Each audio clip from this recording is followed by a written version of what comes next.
They threw him out before sunset, not tomorrow, not after things calmed down, not ever. 17 years old, one small bag in his hand, a mother who would not look up from the floor, a little sister crying somewhere upstairs, and a stepfather who slammed the door so hard the wood split near the latch. Caleb Holloway started walking before they could see the tears in his eyes. He did not know it yet, but the man who threw him out had been planning something far worse than sending him away. He did not know that the woman behind that door had just done something that would haunt her for the rest of her life. And he did not know that the cliff ahead of him was hiding a small stone house, a house with one warm light still burning, built 50 years before he was born, by a woman he barely remembered. For a moment, when he saw that light through the narrow crack in the rock, it looked like the answer to everything.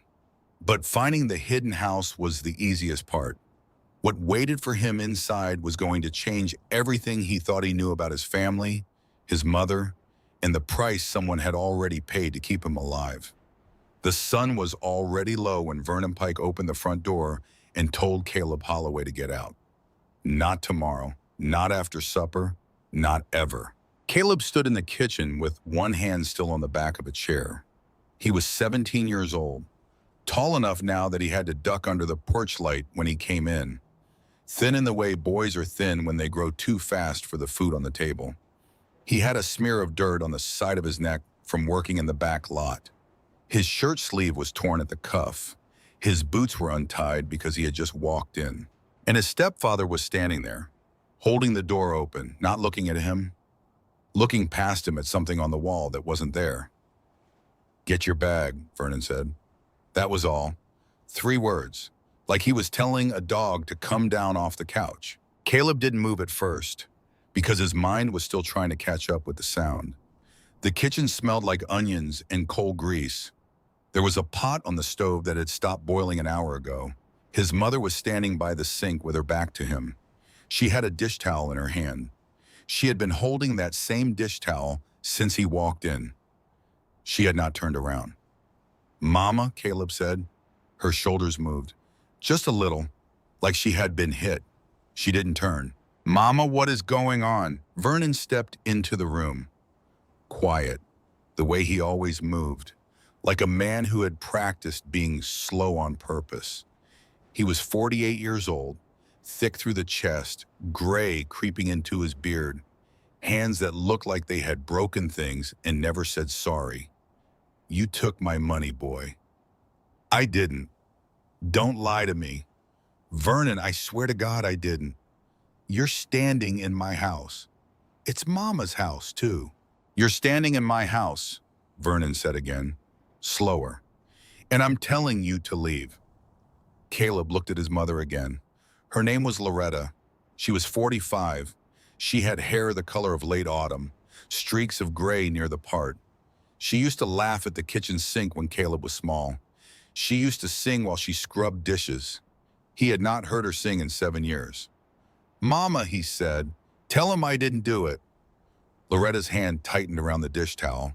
She did not turn. Upstairs, somewhere above the kitchen, Caleb heard a sound he would carry for the rest of his life. His little sister, Junie, 10 years old, crying into a pillow, trying to do it quiet so nobody would hear. He could hear the catch of her breath through the floorboards. He could hear the small, wet sound of a child trying to be invisible in her own room. "Mama, please." Loretta's shoulders shook once, hard, but she didn't turn. So Caleb knew. He didn't know what he knew. Not yet. He just knew that something in this room had already been decided. Decided before he walked in. Decided maybe at lunch. Maybe last night. Maybe a week ago. And his mother had not stopped it. Vernon took another step. Closer now. Close enough that Caleb could smell the tobacco on his shirt. "You got till the count of 10, Vernon said. "Then I'm putting your bag on the porch." "Vernon, I didn't." "1. "It wasn't me. I haven't been near your room. I haven't." 2. Caleb looked at the back of his mother's head. He looked at her hair. He looked at the place where her neck met the collar of her dress. He had kissed that spot when he was small, standing on a kitchen chair, 5 years old, telling her she smelled like flour. 3. Mama. 4. She did not turn. 5. Caleb walked past Vernon and went to the stairs. He climbed them 2 at a time. He passed the bathroom. He passed the door of Junie's room, which was closed. He could hear her breathing on the other side, wet and small. He went into his own room. It was the size of a closet. There was a bed, a wooden crate for clothes, a window that looked out at the back fence. He grabbed the canvas bag he had carried since he was 12. He pushed in 2 shirts, a pair of socks, a folding knife his real father had given him before he died, a photograph of his mother from before she married Vernon, taken when she was laughing at something out of frame. He stopped. He put the photograph back on the crate because he was angry, and he didn't want to take her with him, not even her face. Then his hand reached out, picked it up, slid it into the bag because he was 17, and no matter what, she was still his mother. He came back down the stairs. He did not stop at Junie's door. If he stopped, he would never leave. When he got to the kitchen, Vernon was at the door, holding it open. Loretta had not moved 1 inch. 8, Vernon said. I'm going. 9. I said I'm going. He stepped onto the porch. The boards creaked under his boot. The light was the color of an old penny. Far across the field, the sky was bleeding out into the hills. Vernon shut the door behind him. The latch dropped. That sound, that hard, dry, final sound. Caleb stood on the porch for 1 more second, maybe 2. His body didn't believe what his ears had just heard. His feet were still expecting the door to swing open, for his mother to come out, for her to grab his sleeve and say, wait, wait, son, wait, don't go, nothing. The door stayed shut. Inside the house somewhere, his sister was still crying. He started walking down the porch steps, down the gravel path, past the broken fence post that nobody had fixed for 2 summers, past the field he had walked through every single day of his life. He did not run. He did not look back. He walked the way a person walks when their body has not yet caught up with their heart. Tears came before he was clear of the yard. He let them come. There was nobody left to see them anyway. The road went east away from the house. It curved around a low ridge, then it climbed. Caleb knew this road. He had walked it 1,000 times, going to school, going to the feed store, going to bring back milk when Loretta forgot. He knew every stone, every dip, every tree that bent over the path because it had been hit by lightning when he was 9. But tonight the road looked different, because tonight he wasn't going anywhere. Anger came first. He was glad for it. Anger was warm. Anger had a shape. Anger told him that Vernon was a liar, that Vernon had set him up, that Vernon had been waiting for an excuse for years. Anger told him his mother was a coward, that she should have spoken, that she should have turned around, that she should have at least looked at him one time. He kicked a rock so hard it skittered across the road and into the brush. Mama, you didn't even look at me. The thought hit him like a fist. You didn't even look at me. He kept walking. The sky kept bleeding. After a while, the anger started to thin. Anger needs fuel, and his fuel was running out. He had not eaten since breakfast. The bag on his shoulder felt heavier with every step. His boots were not laced right, and his ankle hurt where the leather rubbed. So when the anger finally went, the cold truth came in to take its place. He had nowhere to go. He stopped walking, right there in the middle of the road. He looked around. The hills on his left were going dark.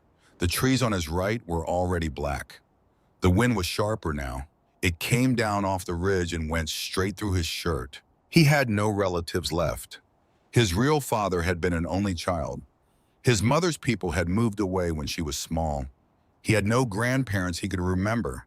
His grandmother on his mother's side had died when he was 5. He barely remembered her face. Just a soft voice, a hand on his head, something that smelled like cedar. He had no money, $3 in his pocket, maybe 4. He had no friends close enough to take him in for more than a night. And anyone in the village he showed up at, by tomorrow morning, Vernon would have a story going. Vernon would say Caleb was a thief. Vernon would say Caleb hit his mother. Vernon would say whatever he needed to say, and the village would believe Vernon. Because Vernon was loud, and Vernon was angry, and Vernon was a man. Caleb Holloway was a boy. He started walking again because there was nothing else to do. The road climbed. He climbed with it. His mind was loose now, drifting. He thought about Junie. Who would walk her to school tomorrow? Who would check her shoes for stones? Who would tell her that the dark spot on the ceiling was just a stain, not a spider? Vernon would not. Loretta might. But Loretta was tired in a way Caleb didn't understand. Loretta had been tired for as long as he could remember. Tired the way old people are tired. Tired the way someone is tired who has been carrying something heavy for so long they don't even know they are carrying it anymore. He had never asked her what she was carrying. He realized that now. Walking up a cold road with the sky dying around him, he had never once asked his mother why she was so tired. The thought made him stop again, because for the first time he was angry at himself. For not asking, for not noticing, for being 17 and stupid and busy with his own small life, when his mother had been quietly drowning in something he could not see. He swallowed hard. The wind took the sound away. He kept walking. He thought about his real father next. James Holloway, dead 7 years, heart attack at 38. Caleb had been 10 years old when his father walked into the kitchen one morning, set down his coffee mug, said, "I don't feel right," and slid down the side of the cabinets onto the floor. Loretta had screamed. That was the last time Caleb had heard his mother scream. After James died, the house went quiet, and the quiet was the kind that grows. It got into the curtains, the corners, the space between the dishes in the cupboard. By the time Vernon Pike came around 2 years later, the quiet was so heavy that Vernon's voice sounded like rescue. Loretta had married him within a season, and Caleb had watched. 10 years old, 12, 14, 16, 17. He had watched Vernon Pike take over a house that wasn't his, take a chair at a table he hadn't built, take a wife who used to laugh and turn her into a woman who folded dish towels for an hour without speaking. Caleb had hated him from the first night, but he had also loved his mother, and his mother had needed somebody, and so he had shut his mouth. For 7 years, he had carried groceries, he had fixed fences, he had taken Junie to the swing set when Vernon was drunk, he had said yes sir with a flat voice, he had kept his head down. He had grown up in a house that did not belong to him, and tonight Vernon had thrown him out anyway. The cliff came into view as the last light slid off the sky. Caleb saw it before he understood what he was seeing. A long, dark wall far ahead of him. Not a hill, not a slope. A cliff, the kind that came up out of the ground without warning. He had heard about it from older boys at school. They said you could walk for 2 hours east of the village and you would hit a cliff that nobody crossed. They said the land beyond was bad, empty. They said there was nothing there for anyone. He had never gone that far. He was that far now. The road thinned. The brush got taller. The wind got sharper. He walked another half hour and the cliff grew until it filled the whole horizon. A wall of stone the color of an old bruise. He stopped. He stood there. He looked at it. It was the end of the road. He could go back. He knew that. He could turn around, walk all the way home in the dark, sit on the porch, wait until morning, knock on the door, ask his mother to please tell Vernon it was a misunderstanding. Beg. He thought about it. He thought about it for a long time. Then he thought about his mother's shoulders, the way they had not turned, the way the dish towel had hung from her hand. She had let him go. Whatever the reason, she had let him go. And a boy can't go home to a house where his own mother has already let him go. So he kept walking. He walked along the base of the cliff. The sky was almost black. The first stars were out. The wind cut harder. He did not have a coat. He had not thought about a coat. He started shivering. He told himself to stop shivering. He could not stop shivering. He kept walking because there was nothing else to do. And because some part of him, some small part, way down underneath the anger and the cold was hoping for something. He didn't know what. A barn maybe, an old shed, a hollow in the rocks, anything. So when he saw the light, he almost didn't believe it.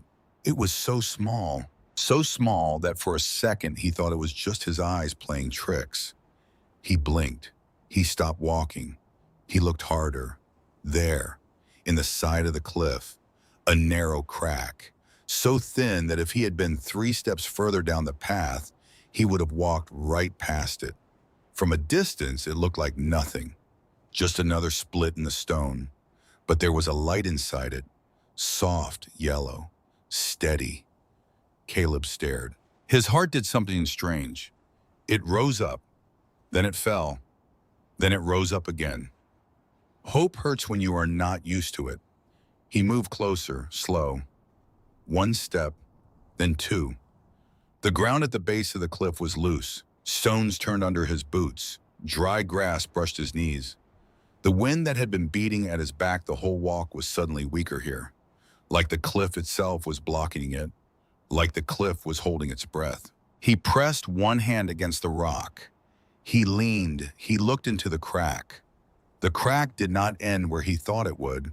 It went deeper. It opened up.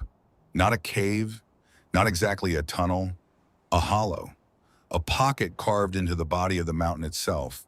And there, far inside the rock, where it should have been impossible for anything to stand, there was a house, a small house, stone walls rough and dark, a roof that sagged on one side, a door, a window, and in that window the light. He stood there with his hand on the cliff and his bag slipping down his shoulder and his breath coming out white in the cold, and he tried to make sense of what he was seeing. A house inside a mountain, with a light on. He did not move for a long time, because he did not trust it, because nothing in his life had ever been a kindness without a cost. Because he was 17 and he had just been thrown out of his home by a man who had been planning it and a woman who had not turned around. But there was a light, and he was so cold. He stepped into the crack. The space inside the crack was tighter than it had looked from the road. He had to turn his shoulders sideways at the narrowest part. The stone was wet against his sleeve. His breath echoed back at him off the rock. He took another step, then another. The wind died out behind him almost completely. He could hear his own heart now. The crack opened up. The hollow was wider than a barn. The walls of the cliff went straight up on both sides.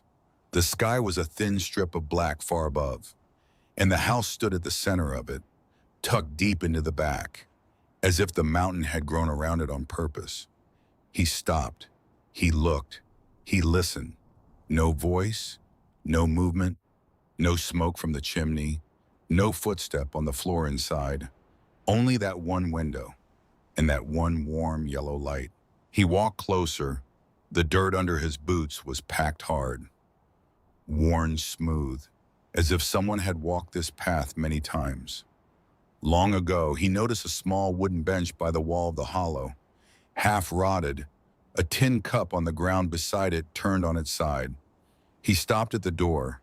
It was old. The wood was gray. The latch was iron.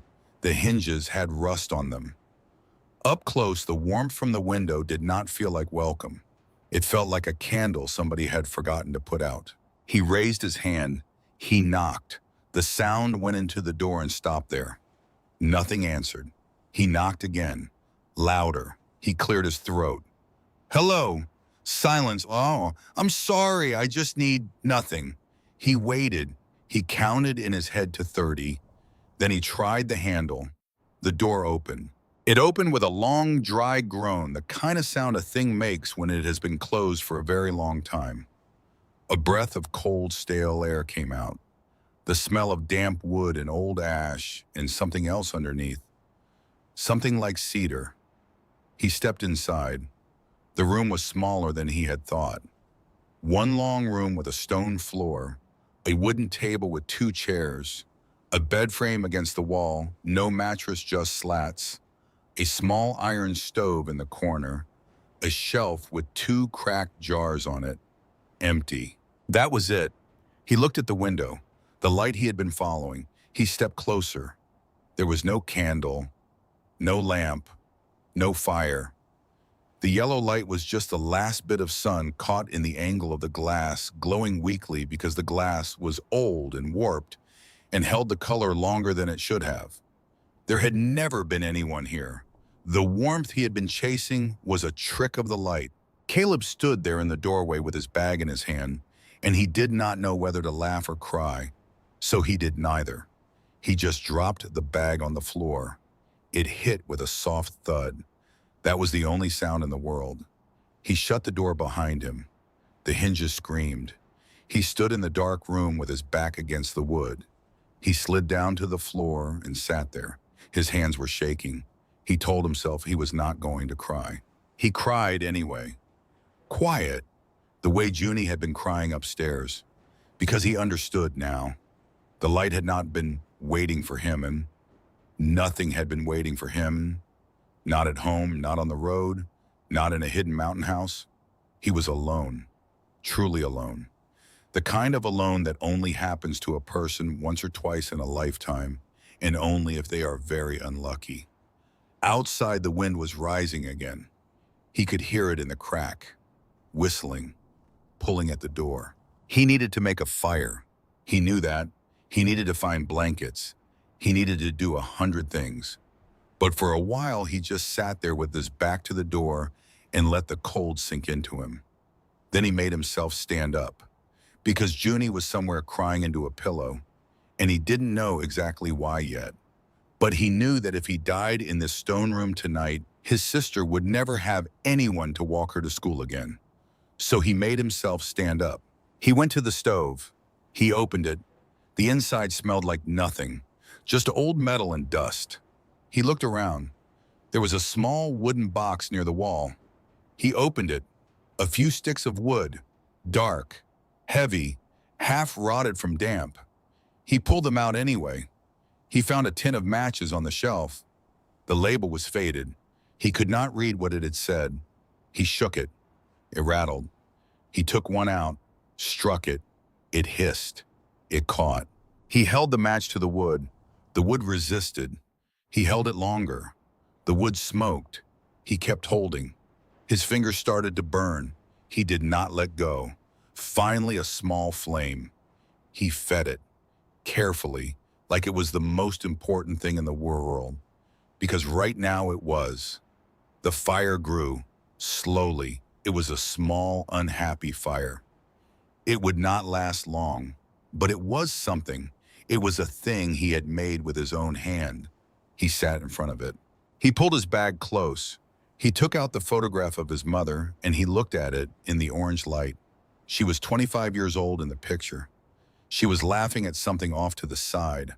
Her hair was loose. Her eyes were bright. She was holding a baby.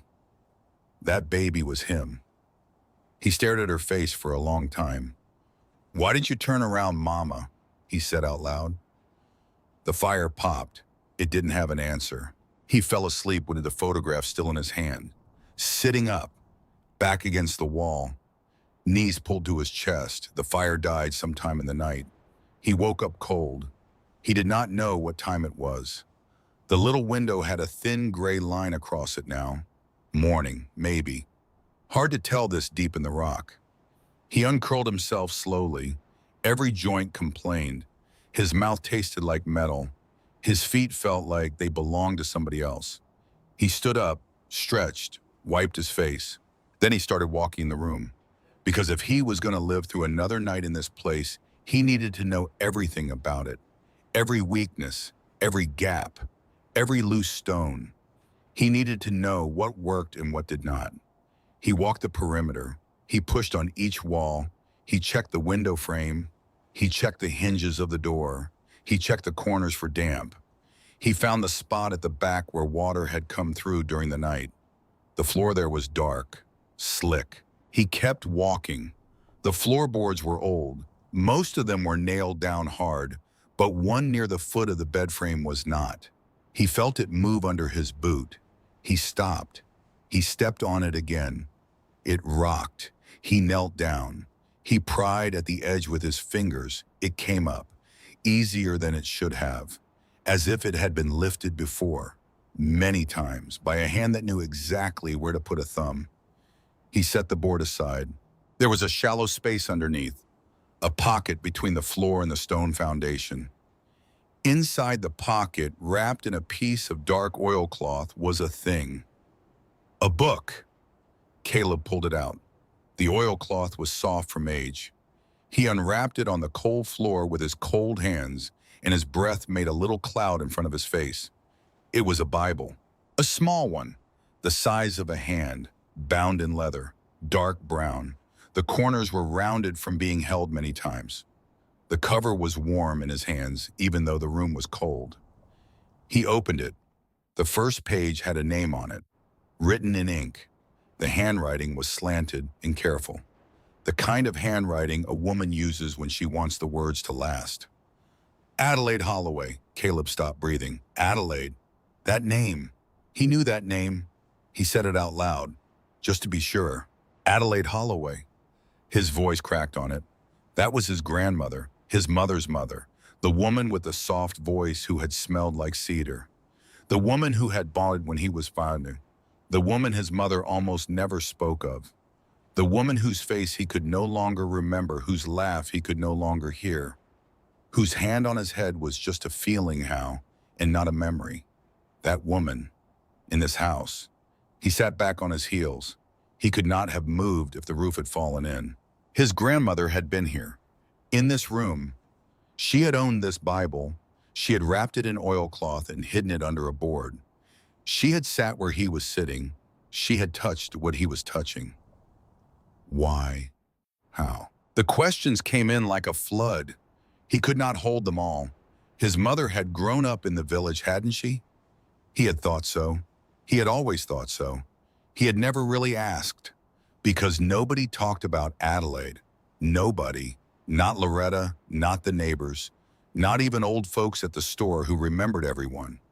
It was as if Adelaide Holloway had been a small piece of fog that had passed through the village once and then gone away. But she had not gone away.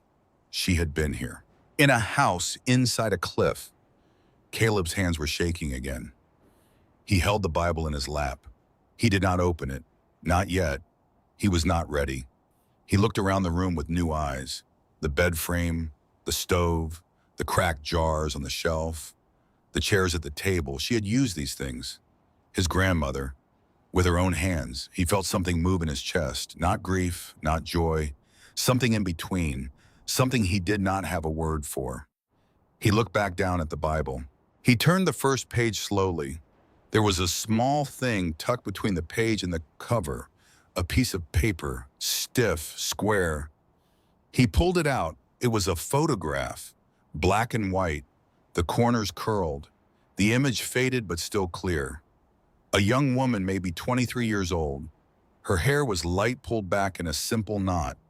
Her face was thin. She was sitting on a step. She was holding a baby.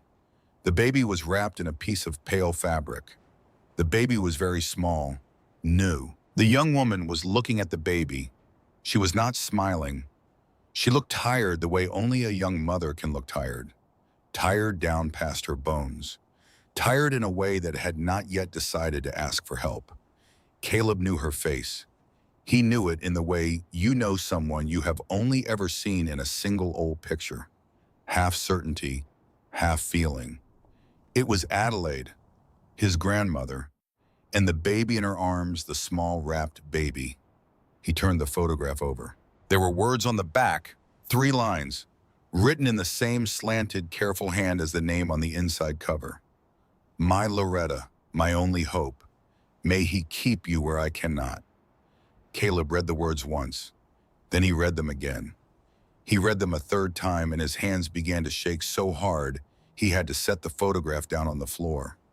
He sat back. He pressed both hands to his face. He could not feel his own face.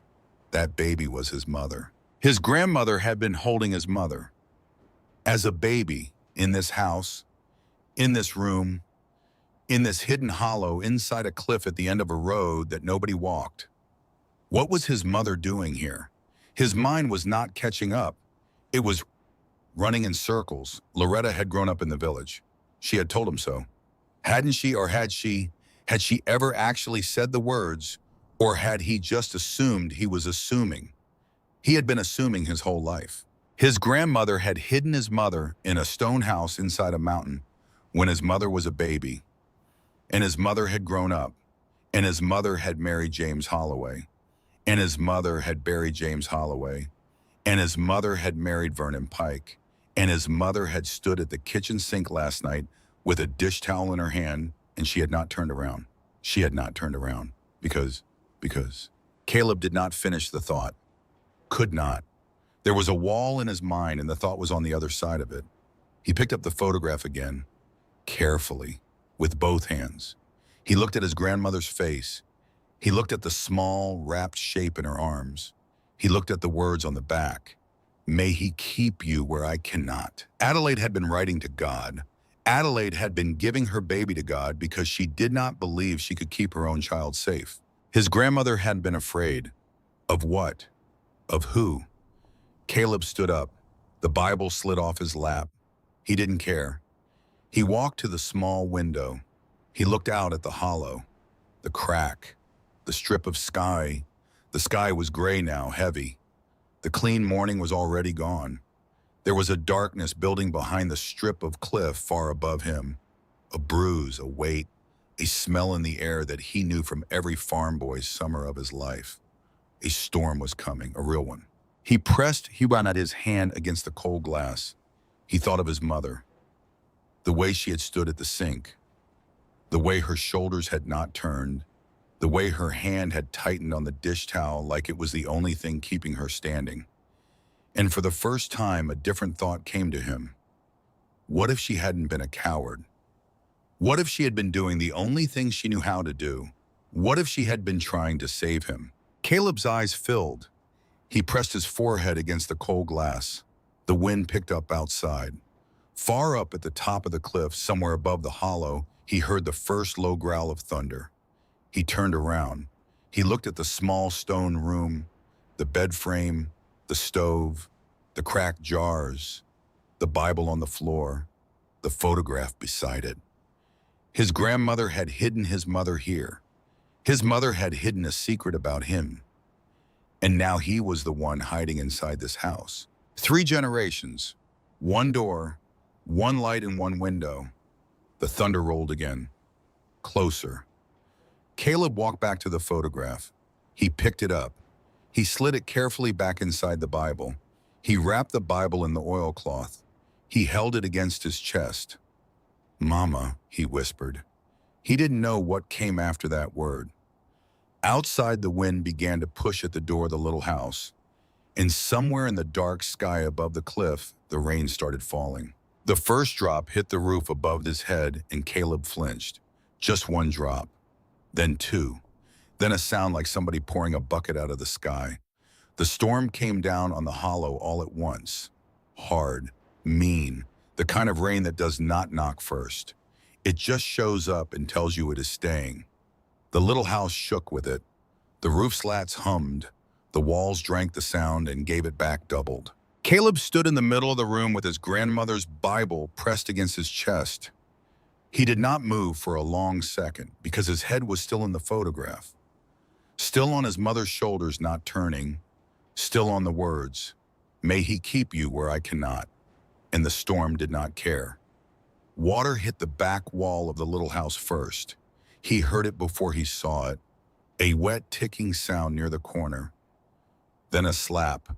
Then a slow run. He looked. A line of water was sliding down the inside of the stone, right where he had stood last night, right beside the bed frame. He moved, because if he didn't move, the water was going to get the Bible. He set the Bible high, on the shelf, next to the cracked jars, out of the line of any drip he could see. Then he turned and went after the back wall. He grabbed loose stones from the corner of the room.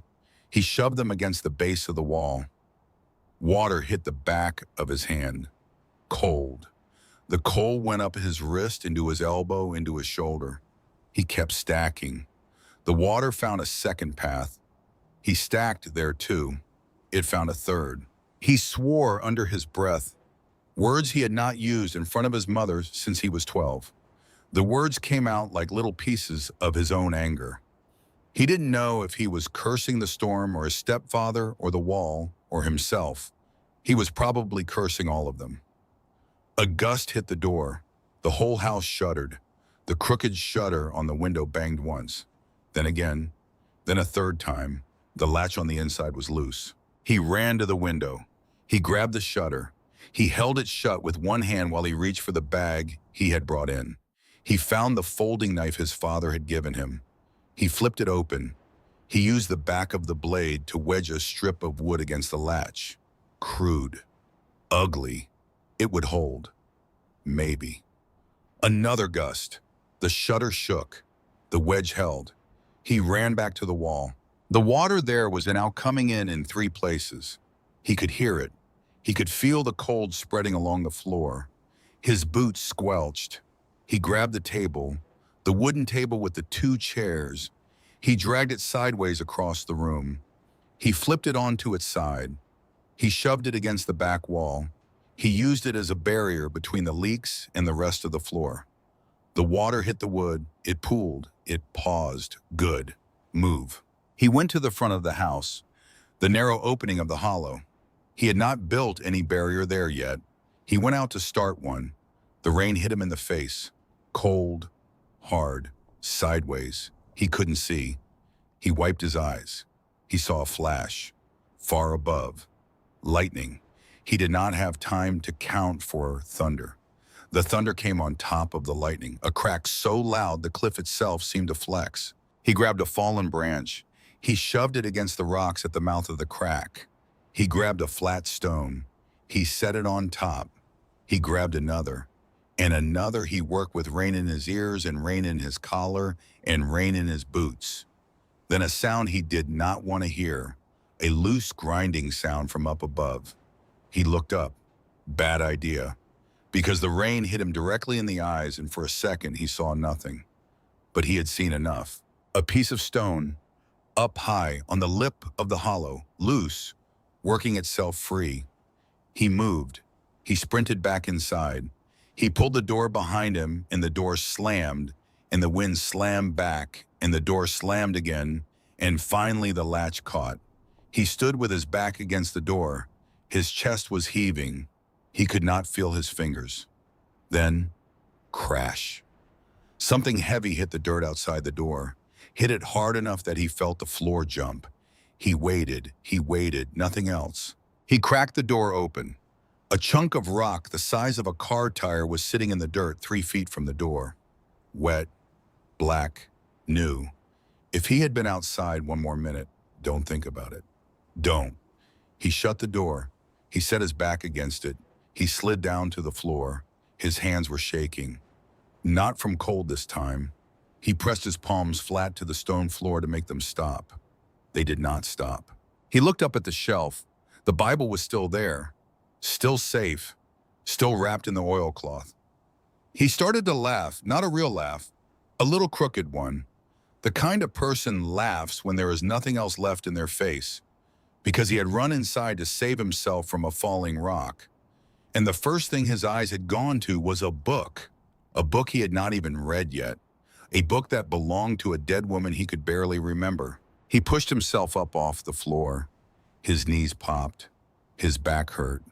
He was 17 and he felt 60. He went to the shelf. He took down the Bible. He sat on the floor in front of the broken stove. He unwrapped the oilcloth. He put the photograph aside, careful on the cloth where it would not get wet. He opened the book. His grandmother's handwriting filled the inside cover. He started at the beginning. The first entry was dated. He read the date and his stomach dropped. It was about 50 years ago, about 46 years before he was born. Adelaide had been 22. He did the math in his head. His mother was 45 now. So in the picture, his mother had been a baby, just a few months old, which meant Adelaide had been holding a months-old baby in this room about 45 years ago, which meant Adelaide had been here, hidden, inside a cliff, with a newborn. Caleb pressed his thumb hard against the page. He started to read. The handwriting was small, tight, the kind of writing somebody does when they are trying not to be heard. The first entries were short. He hurt me again last night. The baby is fine. I held her against my chest, and he could not see her. He thinks she's sleeping in the next room. Caleb stopped. He read it again. He hurt me again last night. His breath went out. He kept reading. I have been thinking about leaving. I have been thinking about it for a long time. But where does a woman go with a baby and no money? There are no women who go anywhere. I prayed last night. I have not prayed since I was a girl. I asked him to make a way. There is no way, but I asked anyway. Caleb's eyes were wet now. He didn't know when that had started. He flipped a page. Today I went up the road past the broken fence. I have never gone that far. I went because he was drunk and I wanted to be far from him for 1 hour. I walked east. I walked further than I have ever walked. I came to a cliff. There was a crack in the cliff. There was a hollow inside it. It was empty. It was dreamy. I looked at the empty hollow and I thought, God Almighty, there is a way. Caleb closed his eyes. He could see her.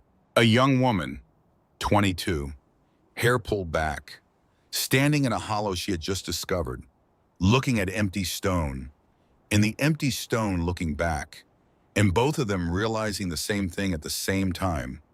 There was a way. He turned the page.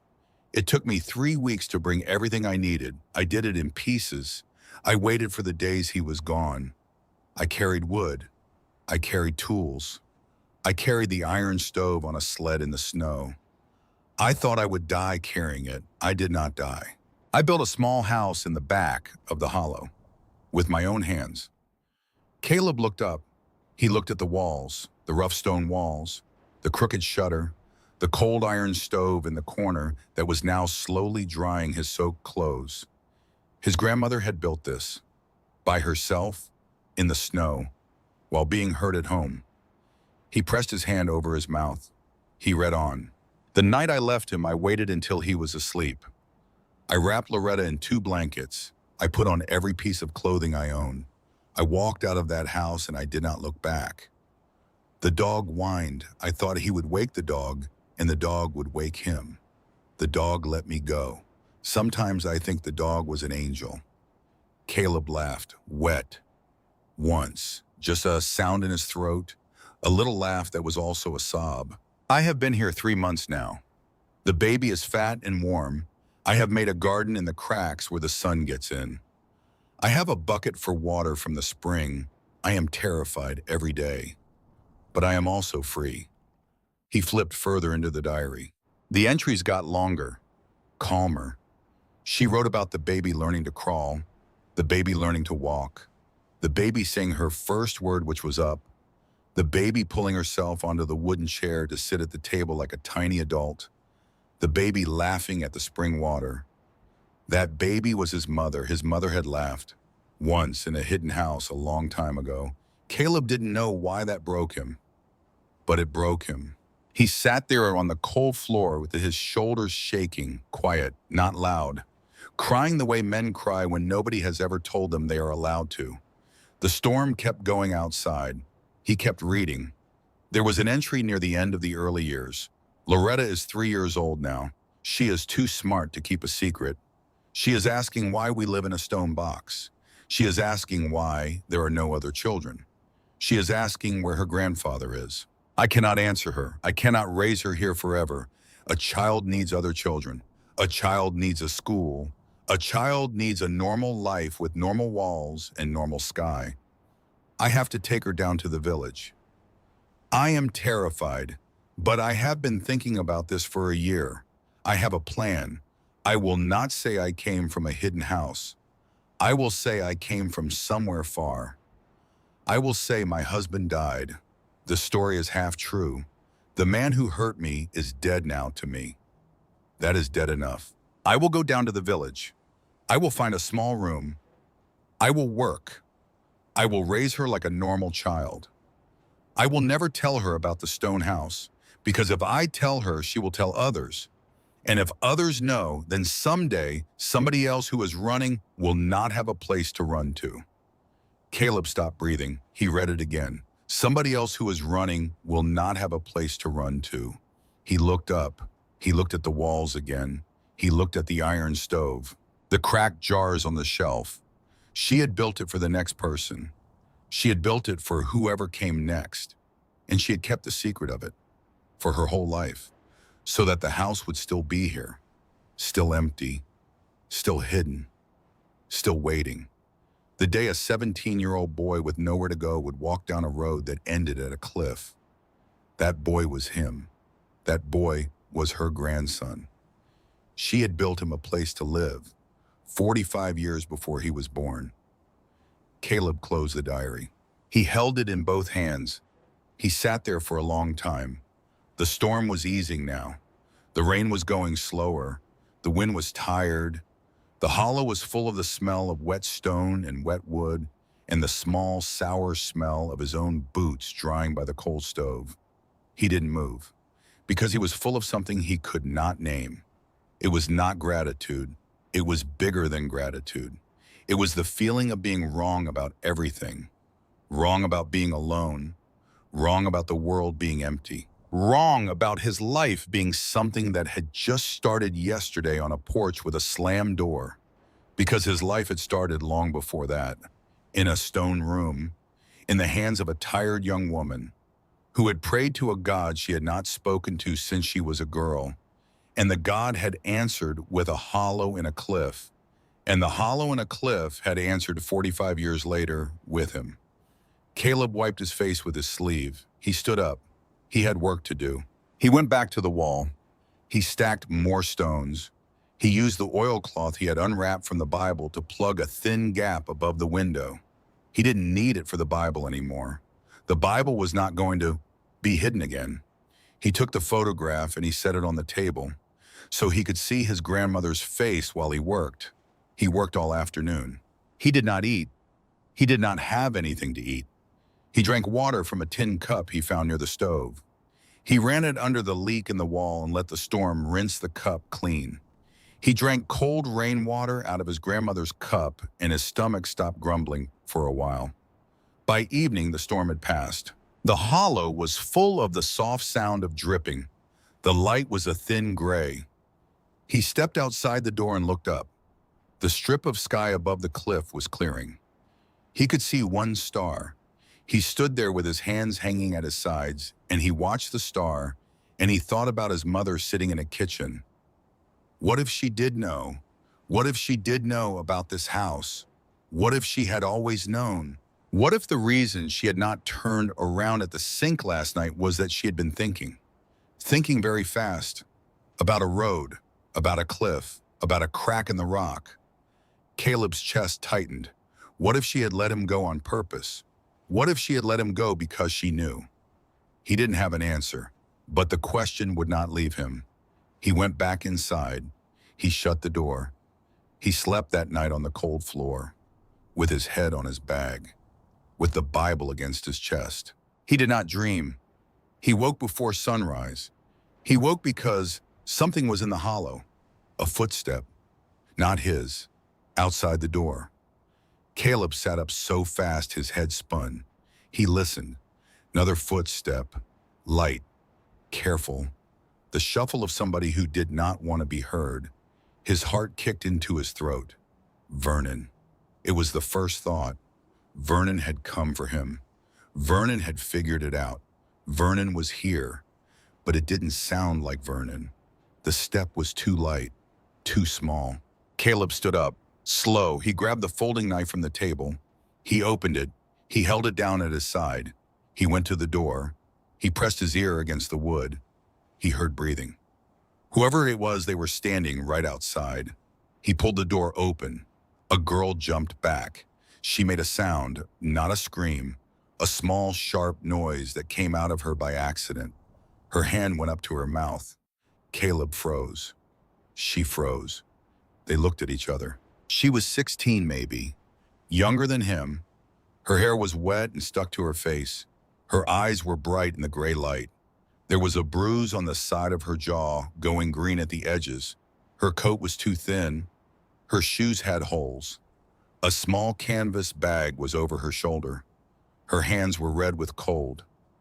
She looked at the knife in his hand. He looked at the knife in his hand. He folded it, quick, put it in his pocket. "I'm sorry," he said. She didn't move. "I'm sorry," he said again. "I thought you were... Are you alone?" Her voice was hoarse, like she had been crying for a long time and not drinking enough water. "Yes." "Are you..." She stopped. She swallowed. "Are you the one who lives here?" "No." "Then who lives here?" Caleb didn't know what to say, so he said the truth. "My grandmother used to." She stared at him. Something went across her face. Something that looked like a memory and a question at the same time. "What did you say?" "My grandmother? She built it. A long time ago." The girl's eyes filled. She didn't say anything. She just stood there in the wet morning hollow with her bruised jaw and her too thin coat and her eyes filling up with tears she did not let fall. Caleb stepped back from the doorway. "Come in," he said. "You're freezing." She did not move. "What's your name?" she said. "Caleb. Caleb Holloway."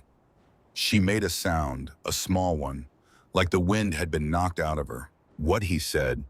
"What did you say your last name was?" "Holloway." She took a step back. She put her hand against the rock wall to steady herself. "Hey," he said. "Hey, are you okay?" She did not answer for a long second. She was looking at him like she had never seen anybody before, like he was a ghost. "My grandmother," she said. "Your grandmother what?" "My grandmother told me a story." She wasn't looking at him anymore. She was looking past him, at the door, at the little house. "She told me when I was very small. She told me when I was 5 years old. She made me promise to remember it. She said one day I would need it." "Need what?" she said. The girl's voice broke. "She said when there is nowhere left, find the cliff, find the crack. There is a house inside the rock." Caleb's hand went out and grabbed the door frame because his legs were not working anymore. "She said the woman who built the house was her friend, the kindest woman she ever knew, the bravest. She saved my grandmother once, a long time ago." The girl looked back at him. "She said her name was Adelaide." The world tilted. For a long moment, Caleb could only hear his own pulse in his ears. "What's your name?" he said. "Wren." "Wren what?" "Wren Calloway." He didn't know the name, but it didn't matter. The name didn't matter. What mattered was the way she had said Adelaide, the way she had said it like a prayer she had been holding under her tongue for 16 years. "Come in," he said. "Please, come in." She came in. She stopped in the middle of the room and she looked at the walls and she put both hands over her mouth. "Oh," she said. "Oh." She went to the iron stove and she touched it. She went to the shelf with the cracked jars and she touched it. She went to the window and she put her palm flat against the glass. She turned around. Her eyes were full of tears now. They were spilling down her face. She wasn't trying to stop them. "My grandmother used to draw this house," she said. "She drew it in a notebook. She drew the window. She drew the stove. She drew the shelf. She said she had stayed here for one night when she was a girl. She said your grandmother saved her life." Caleb sat down on the chair by the table because he had to. "How?" he said. "How did your grandmother get here?" Wren wiped her face. "She was running too," she said. "From a man, a long time ago. She didn't know where to go. She stumbled into the hollow on the worst night of her life. The window was lit. She thought she was dreaming. She knocked on the door. Your grandmother opened it. She let her in. She let her in. She gave her a meal. She gave her a bed. In the morning she gave her food and she pointed her at a road and she told her where to go and she said," Wren's voice cracked. "She said when you are old, tell the next person." Caleb closed his eyes.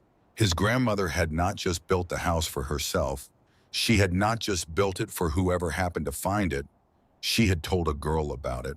A girl who had told another girl, a girl who had told another girl. For 60 years, through whisper, through promise, through grandmothers and mothers and granddaughters. A chain, a long, quiet chain of women. He could see it now. He could feel the weight of it. He opened his eyes. How many, he said. How many what? How many women has your grandmother told? Wren shook her head. I don't know, she told me. I don't know who else. Caleb stood up. He went to the bed frame. He knelt down. He pulled up the loose floorboard. The space underneath was bigger than he had thought yesterday. He had only seen the front of it. He had only pulled out the Bible. But there was more. He could see now. He pulled at another board. It came loose. He pulled at a third. Wren came over and looked. The space underneath the floor opened up like a long, shallow drawer, lined with oilcloth. And tucked into the cloth side by side was a row of small books, 8 of them. Each one was different. Different fammas, a different binding, different age. Each one had a name on the cover. Caleb pulled them out one at a time. Wren knelt beside him. They laid the books on the floor in the order he pulled them. The first one had Adelaide's handwriting on the cover. Adelaide Holloway. The second was in a different hand. A woman's. Patience Greer.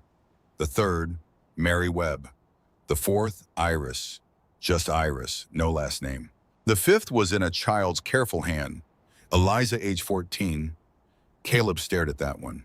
14. The sixth was newer. The cover was less worn. Sarah Donnell. The seventh was bound with twine. Hetty. The eighth had no name on the front. Just the words, for the next one. Caleb opened that one. There was a single line of handwriting on the inside cover. He recognized it. It was the same hand as the Bible, the same slanted, careful handwriting his grandmother used. Whoever finds this, you're not the first. Do for the next what was done for you. He read it out loud. His voice did not work right. He read it again. Wren was crying now, quiet. Both hands pressed against her face, her shoulders moving. Caleb was crying too. He had not noticed when it started. 8 women. 8 women had passed through this little stone house. 8 women had been kept alive by it. By the woman who built it. By the women who had each other. By a chain that ran for 60 years through grandmothers and granddaughters in a hidden hollow nobody else knew about. His grandmother had not just hidden a baby here. His grandmother had built a station on a long, invisible road, a road only the lost knew how to walk. Caleb sat back on his heels. He looked at Wren. She looked at him. 2 17 and 16-year-old kids on the floor of a stone house inside a cliff, holding 8 diaries between them, holding 60 years of women's secrets. My grandmother told me, Wren whispered, that someday I would find the door open. She said when the door is open, it means the person inside the house needs you as much as you need them. Caleb looked at her. She looked at him. The door was open, she said. He nodded. He could not speak. He set the diaries down, carefully, in a row on the floor. He picked up the Bible. He held it open in his lap. He had never prayed in his life. His grandmother had not prayed since she was a girl, until the night she stood in a hollow and saw a way. He bent his head over the open Bible. He didn't know any of the words to say, so he just said, "Thank you. Thank you for the house. Thank you for her. Thank you for whoever sent her here next." He did not know who he was thanking, but he was thanking somebody. Wren put her hand on his shoulder. She did not take it off for a long time. Outside, beyond the crack in the rock, the morning was coming up over the cliff. The sky was turning pale gold, the first real sun since the storm. It came through the crack at exactly the right angle to hit the small window. It made the glass glow. Caleb closed the Bible. He looked at her. "What do we do now?" she said. He thought about it. He thought about his mother's shoulders. The dish towel, the latch falling. He thought about Vernon's voice counting backwards from 10. He thought about Junie crying upstairs. He thought about a chain of 8 women. He thought about due for the next what was done for you. He looked at Wren. "We get the house ready," he said. "For who? For whoever comes next." She nodded. She did not ask anything else. They started cleaning the floor. They cleaned the floor. Then they cleaned the shelf. Then they cleaned the inside of the iron stove with a piece of rag. Wren tore off the bottom of her own coat because there was nothing else to use it for, because her coat was already too thin to keep her warm, because she said the rag would do more good in the stove than on her arm. That was the first thing Caleb learned about Wren Calloway. She gave things away before she had been asked.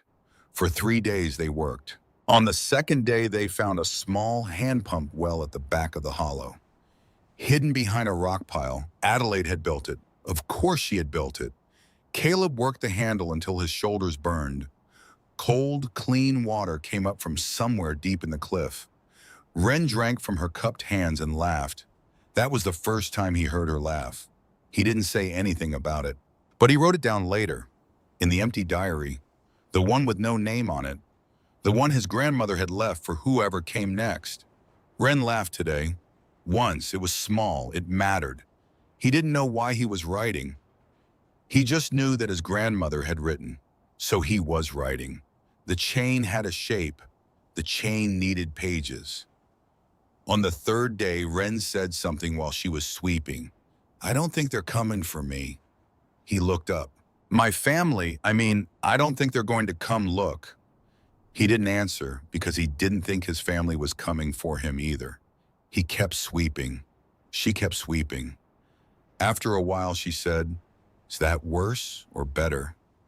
He thought about it. "Both," he said. She nodded. That was the second thing Caleb learned about Wren.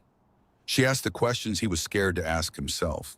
On the 4th morning, he was outside the door, splitting a fallen branch with the back of his folding knife. The sun was high. The hollow smelled like cold stone and damp pine. Wren was inside making the bed framework with a folded blanket she had carried in her bag. He heard a footstep at the mouth of the crack. It was not Wren. He stopped breathing. He set the branch down. Slow. He stood up. He turned. A woman was standing at the entrance of the hollow. Caleb's knees went. He didn't fall, but they almost. It was Loretta, his mother. His mother standing in the mouth of a hollow inside a cliff that nobody was supposed to know about. She was thinner than 4 days ago. Her hair was loose. Her dress was muddy at the hem. She was wearing the wrong shoes for a long walk, and her feet were sore where the leather had bitten through her stockings. She had a small bag in her hand. She looked at him. He looked at her. Neither of them moved. Behind him in the little house, Wren stepped to the door. Caleb felt her there. He did not look back. He kept his eyes on his mother. "Mama," he said. Loretta did not say his name. She just walked, slow, across the hollow, across the worn dirt path his grandmother had packed into the earth a half-century ago, toward the door of the little house. She stopped about 10 feet from him. She looked at him, then she looked past him, at the door, at the window. Her face did something Caleb did not have a word for. It was not relief. It was not surprise. It was older than that. It was the face of a woman who had remembered a thing she had buried. "It's still here," she said. He swallowed. "Yes. I didn't know if it would be." "You knew." She closed her eyes. "I knew." She had known. He had been right.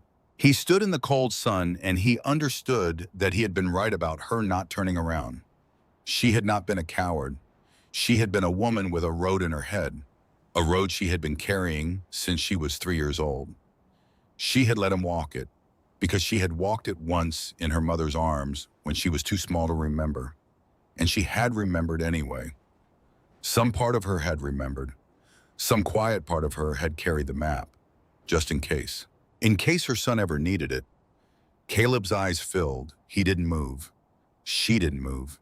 He didn't know who was supposed to walk first. Wren stepped out of the house. She came around Caleb. She did it gently, like he was a thing that might break. She walked up to Loretta. "Ma'am," she said, "you're hurt." Loretta looked at her. Loretta saw a 16-year-old girl with a bruise on her jaw and holes in her shoes and a face that was somebody else's daughter. Loretta started to cry, quiet, the way she had not cried 4 nights ago at the kitchen sink. Wren took her arm. Wren walked her into the little house. Wren sat her in the chair at the table. Wren went and got a tin cup of cold spring water and put it in her hand. Caleb stood in the doorway. He didn't know how to come inside. He had been thrown out of one room 4 nights ago. And now he was standing in the doorway of another room with his mother sitting at the table inside it, and his legs would not move him forward.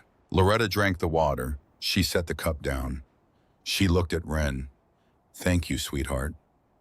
Wren nodded. She stepped back. She stood by the wall. She did not leave. Loretta looked at Caleb. "Son." He came inside.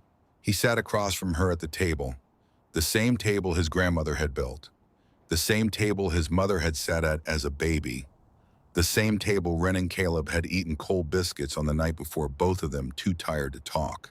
It was a small table, only big enough for two. Wren did not sit. Wren stood against the wall and she did not say a word. She knew. The way a 16-year-old girl who has had her own family say no to her knows that this conversation was not for her, but that it was important that she be in the room anyway, so that there was a witness, so that Caleb was not alone. Caleb appreciated her for that. He didn't have words for it. He just felt it. Loretta put her hands on the table. They were shaking. "I have to tell you something," she said. He waited. "And I am asking you, I am begging you to listen all the way to the end before you speak, because if you speak in the middle, I will not have the strength to start again." He nodded. She took a breath. "I took the money." He didn't move. "From Vernon, the money he said you took. I took it. I hid it. I knew where he kept it. I have known for years he was going to use it to pay a man." She stopped. She pressed her fingertips against her eyes. "To pay a man to take you." Caleb's hand closed slowly on the edge of the table. "To take me where?" "Don't speak yet. Mama, please." He closed his mouth. She kept going. "There is a man Vernon has known for a long time, a man who finds boys, boys who can work, boys who don't have anybody. He puts them on a list. He sends them somewhere far. Where they work, they don't get paid. They don't come home. Vernon was going to give him your name. He had already started talking about it. There was a date this week. I heard him in the barn. He thought I was at the store. I heard him say your name. Caleb. He said your name like a price." Caleb couldn't breathe. He could not breathe. "I had no money," she said. "I had nothing. I had no one to tell. The sheriff is Vernon's cousin's husband. The pastor in our village is afraid of him. There is no one. Mama." "I am not finished." He made his mouth shut. "I had to get you out of that house," she said, "before that man came, before the date he agreed to, with Vernon believing you had wronged him, so that he would not look for you, so that he would not chase you, so that he would tell the man the boy ran. He stole my money and he ran, and the man would shrug and walk away and find another boy." She put her face in her hands. "I took the money. I hid it under the boards in the back room, the boards by the wall where you used to lean your fishing pole, so that he would find it after you were gone, so that he would think you took it and put it there, so that he would never look further." She lowered her hands. She looked at him. Her eyes were red and dry. "I knew where you would go," she said. "You knew about the house." "I knew about the house. My mother told me. When I was small, before she died, she said one day you might need to know. She said if you ever do, Loretta, walk east past the broken fence. Walk to the cliff. Find the crack. Find the light." She closed her eyes. She said, "Don't tell anyone until somebody you love has nowhere left to go.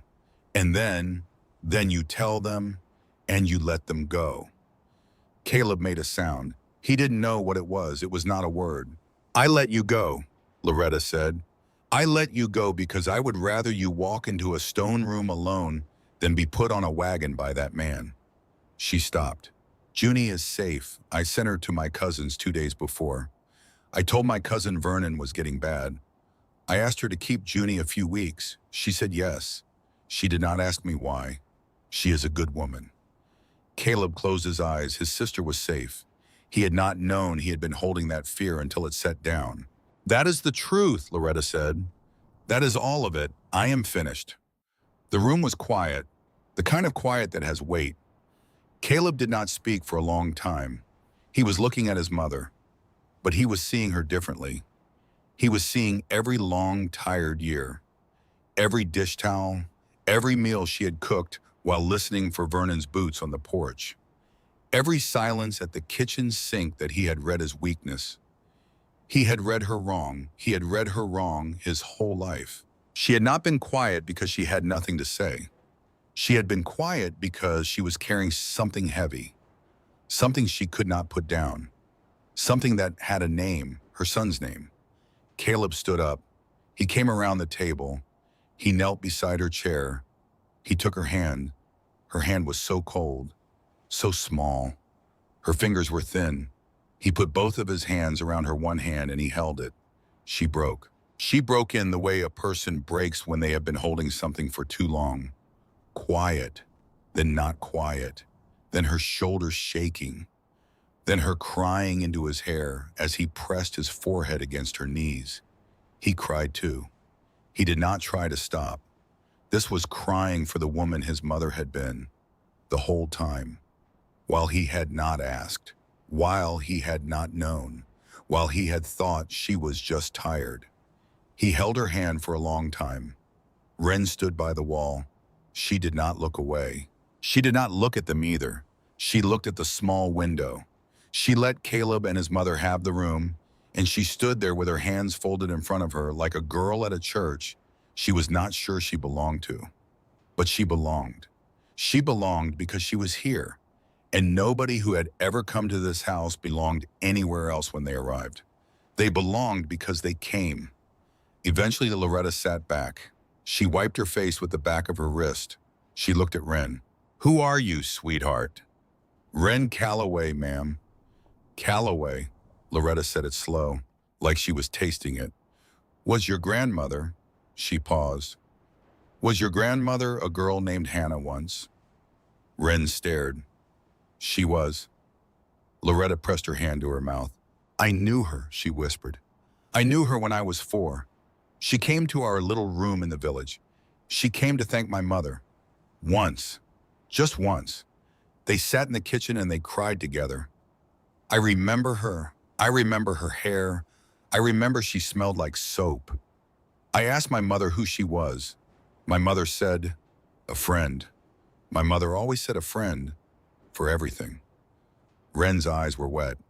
She told me about your mother all my life. She kept the secret. She kept it. Loretta nodded. My mother would have loved her. My mother loved every one of them. Caleb sat back on his heels by his mother's chair. He looked at Wren. He looked at his mother. He looked at the 8 diaries he had laid out on the floor near the bed yesterday. The chain his grandmother had started 50 years ago in a hollow in a cliff. It was sitting in this room. 3 generations of it, Adelaide gone, Loretta here, Wren here, and Caleb here, the first man the chain had ever pulled in, the first grandson. He didn't know what that meant yet. He just knew it was true. The next afternoon they had another visitor. This one was old. He came slow, with a cane. He was a small man, white-haired, stooped. He stopped at the mouth of the hollow and he leaned on the cane and he looked at the little house for a long time before he came any closer. Caleb went out to meet him. The old man saw Caleb and his eyes filled. You must be the boy, he said. Sir, you look like her. Caleb didn't ask who. He didn't have to. The old man came forward, slow. Caleb gave him an arm. The old man took it. They walked together to the door of the little house. Loretta stood up when the old man came in. The old man looked at her. He set down his cane. He took both her hands. "Loretta," he said, "Pastor Silas, it's been a long time." "It has? You look like your mother." Loretta's face moved. The old man closed his eyes. He didn't let go of her hands. His name was Silas Bramwell. He had been the pastor in their village for 50 years. He had buried Loretta's mother 12 years ago. He had married Loretta to James Holloway 25 years ago. He had baptized Caleb when Caleb was a baby. He had married Loretta to Vernon Pike 7 years ago against his own private judgment. He had also for 50 years been the only living person in the village besides Loretta who knew about the house in the cliff. Adelaide had told him. When she came down out of the cliff with 3-year-old Loretta in her arms and asked him where she could find a small room to rent, she had told him. She had told him because she had to tell somebody. She had told him because if she died, Loretta would need to know. He had kept that promise for 50 years. He had grown old keeping that promise. He sat down in the second chair at the table now. His old hands trembled when he set his cane on the floor. "I owe you," he said to Caleb. "I owe you an apology." "Sir, you don't." "Listen to me, son." Caleb closed his mouth. "When your grandmother came down out of this hollow with your mama in her arms, I was 24 years old. I had been a pastor for 2 years. I sat at her kitchen table and she told me what her husband had done to her. She told me what he would have done to her baby." The old man stopped. He breathed. "I had a chance," he said, "to go to the law, to make a noise, to stand up. I did not. I told myself I was protecting her. I told myself silence was kindness. I told myself I was keeping her safe." His eyes filled. "I was afraid, son. I was a young pastor in a small village, and I was afraid of him. He was a big man. He would have come for me, so I said nothing. I kept her secret. I did not stand up." He looked at Loretta. "I should have stood up. A secret is not the same as justice. A secret kept her alive, but it did not give her back what was taken.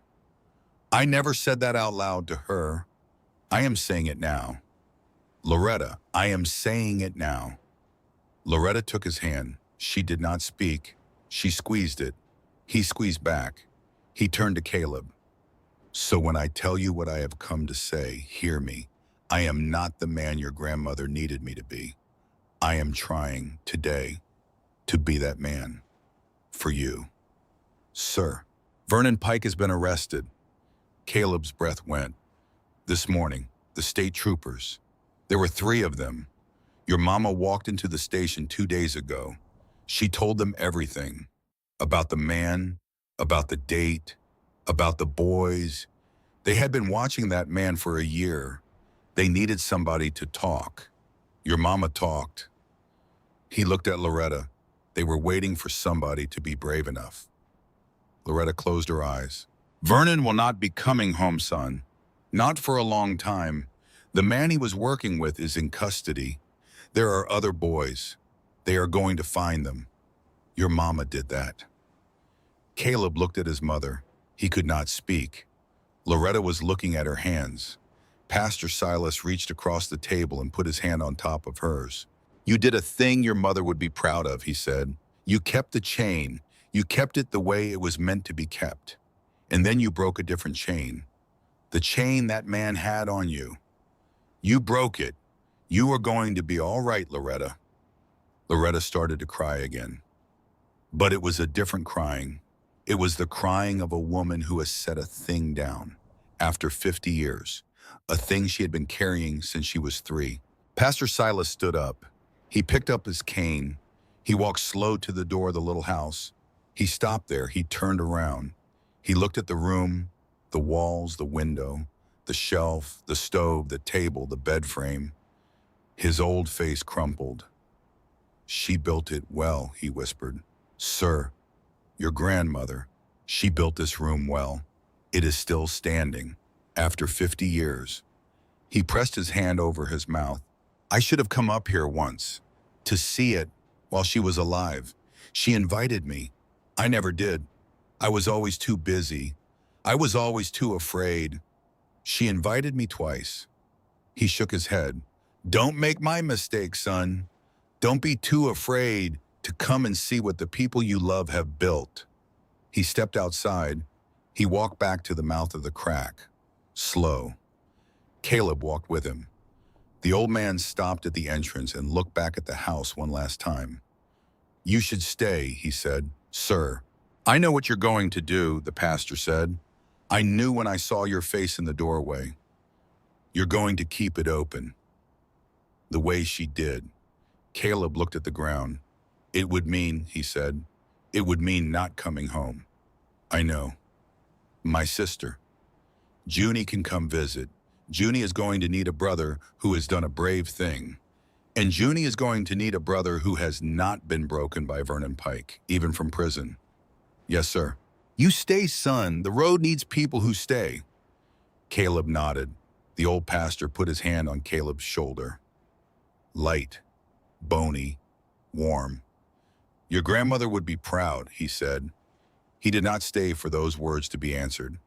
He walked back down the road, slow, leaning on his cane, a small bent figure under a wide afternoon sky.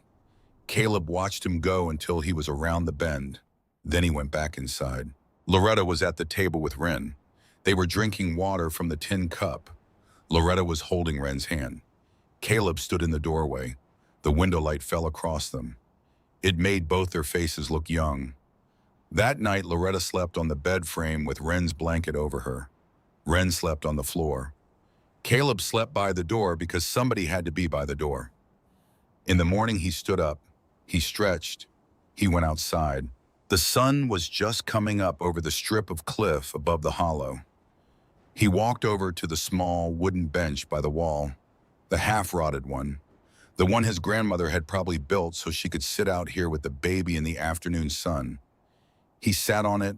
He pulled out the empty diary, the one with no name, the one her last note had been in. Whoever finds this, you are not the first. Do for the next what was done for you. He turned to the first blank page. He took out a stub of pencil he had found in his bag. He wrote, If you have come this far, you are not alone. He stopped. He thought. He wrote again. Someone prayed for you.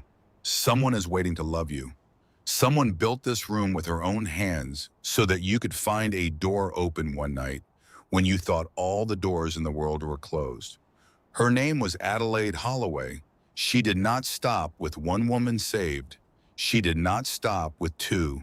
She did not stop because she was tired. She kept the chain.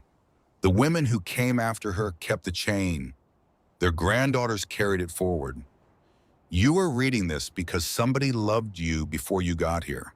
Somebody you do not know loved you anyway. You are not the first. You are not the last. Do for the next what was done for you. That is the only payment we ever ask. There is food behind the cupboard. There is wood in the box. There is water in the spring. There is a Bible on the shelf. The window will be lit. The door will be open. Welcome home. He read it back. His hand was shaking. He closed the diary. He held it against his chest. He sat on the bench in the cold morning sun, and he watched the light move across the worn dirt of the hollow, and he thought about everything that had ever happened to him in the 17 years before he walked down that road 4 nights ago.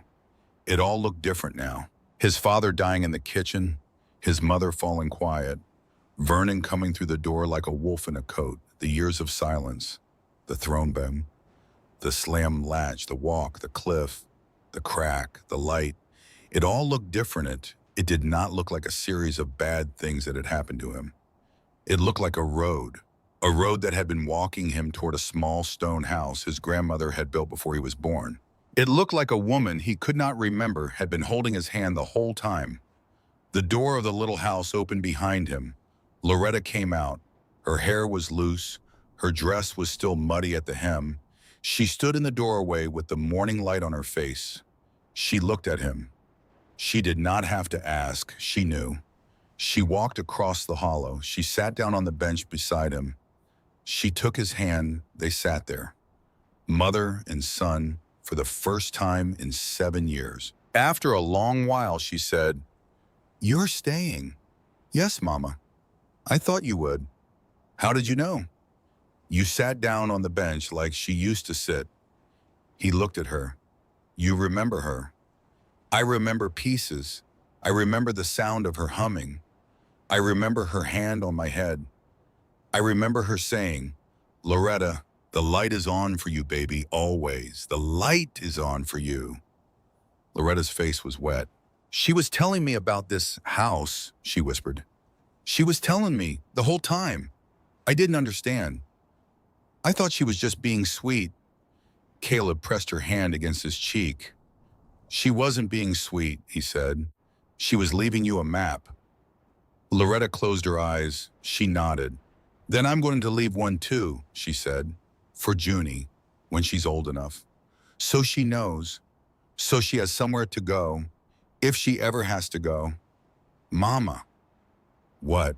"Junie is going to need to come and see this place, with her own eyes. She needs to see you here. She needs to see her brother kept the door open." Loretta squeezed his hand. "I'll bring her," she said. "When the trial is over, when the house in the village is sold, I'll bring her. We'll come. Stay if you want." Her eyes filled again. "I might," she whispered. "I might stay." Inside the little stone house, Wren was singing softly. She didn't know they could hear her. She was singing a song her grandmother had taught her once when she was very small. A song her grandmother had learned from another woman a long time ago in a kitchen from a friend named Adelaide. Caleb closed his eyes. He listened. The song moved through the open door and across the hollow and wrapped around the bench where mother and son were sitting. Sometimes life does not break you all at once. Sometimes it closes a door, sends the cold after you, waits to see if you will disappear. But some people do not disappear. Some people find a small light in the dark and follow it. And then, when they have made it inside, when they have warmed up, when they have learned the secret of who built the room and why, they do the bravest thing a person can do. They leave the light on. For the next one, Caleb opened his eyes. He looked at the warm window of the little stone house his grandmother had built 50 years ago in a hollow inside a cliff at the end of a road that nobody walked. He took a slow breath. He squeezed his mother's hand. And in the soft morning sun, with his 16-year-old friend singing inside the house and his mother weeping quietly beside him on a bench his grandmother had built, Caleb Holloway whispered the only prayer he knew. "Thank you. Thank you for the light. I will keep it on."